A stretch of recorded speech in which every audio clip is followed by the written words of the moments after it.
Hey there, future physicists.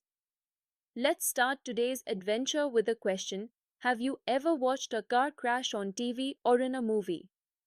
Yeah, the ones with the slow motion shots, the dramatic music, and all the crunching sound effects. But behind all that drama, something very specific is happening: collisions.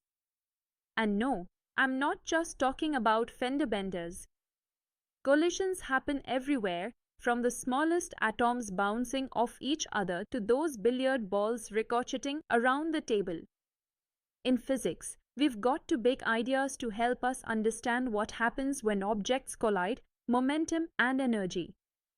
Now, don't worry if those words sound a bit dry. We are going to bring them to life with real-life examples, like how those same principles explain why your seatbelt saves you in a crash, or why airbags are so important in cars. You see, whether it's a head-on crash or a game of pool, everything follows the same basic rules: momentum is conserved.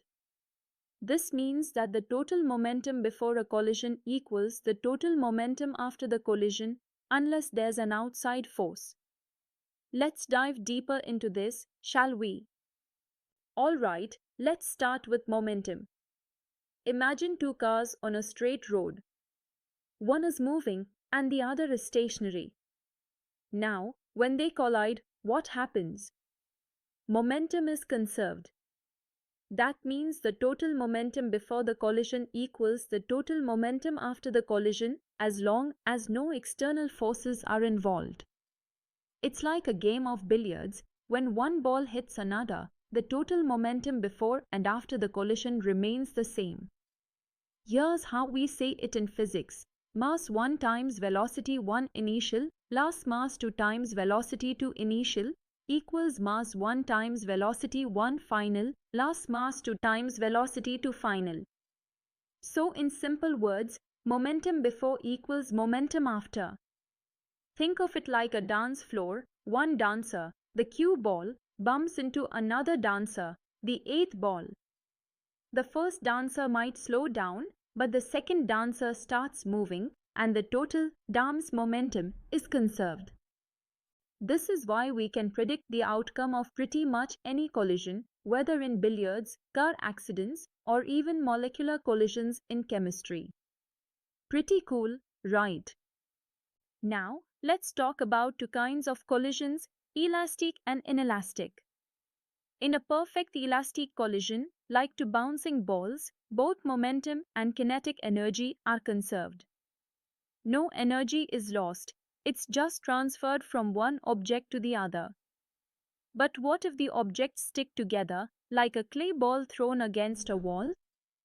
This is called a completely inelastic collision. In this case, only momentum is conserved, but kinetic energy is lost. Some of that energy is converted into other forms like heat or sound.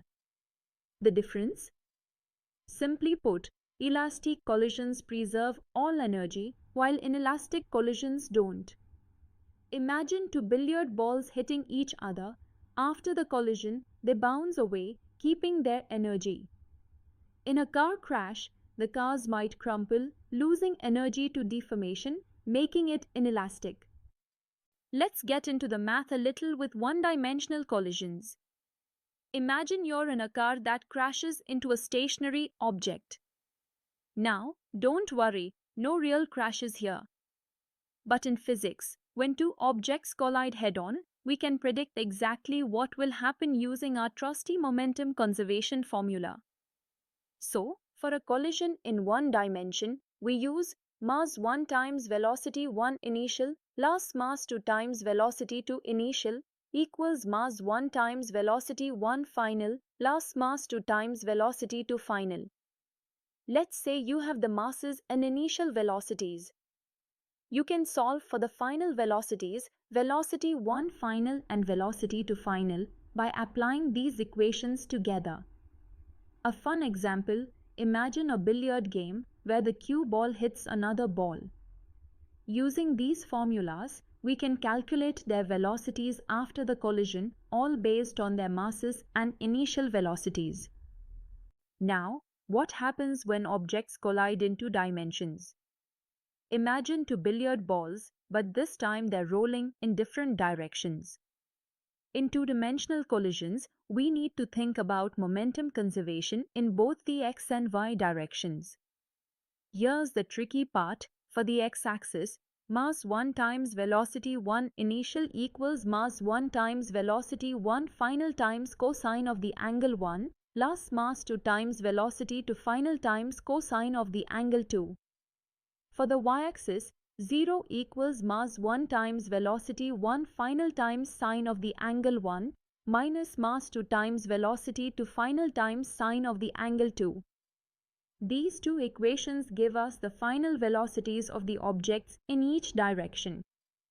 If the objects move at an angle, the velocities split into components and we solve for each axis separately. It's like juggling. Each object gets its own little piece of momentum and we just need to keep track of both. Next time you're playing pool, try imagining the collision as not just happening in a straight line, but in two directions at once. It's like thinking of billiards on a 2D plane instead of just a straight shot. Okay, time for an advanced example. Let's say you have a ball of mass 0.5 kilograms moving with velocity 3 meters per second and it collides with a stationary ball of the same mass. The momentum equation tells us the total momentum before the collision is mass 1 times velocity 1 initial plus mass 2 times velocity 2 initial equals 0.5 times 3 plus 0.5 times 0, which equals 1.5 kilogram meters per second. Now, we solve for the final velocities using the conservation of momentum and kinetic energy. After the collision, the final velocities come out to be velocity 1 final equals 0 meters per second and velocity 2 final equals 3 meters per second. This means the two balls just swapped their velocities. How cool is that? In real life, this would be like one car hitting another and both cars swapping lanes. Just goes to show that physics doesn't just work on the pool table. Let's quickly recap what we've learned about collisions in physics. Collisions can be broadly classified into three types: elastic, inelastic, and completely inelastic, each with different rules for energy conservation. One principle, however, always holds true: the total momentum of a system is conserved in every collision. But when it comes to kinetic energy, it is conserved only in elastic collisions. In one-dimensional collisions, we can calculate final velocities using conservation laws. In two dimensions, we apply momentum conservation along each axis separately. Some common examples of collisions include billiard balls on a pool table, car crashes on the road, and even high-energy nuclear particle interactions. So, collisions beautifully show us how the laws of momentum and energy shape motion in both everyday life and advanced physics.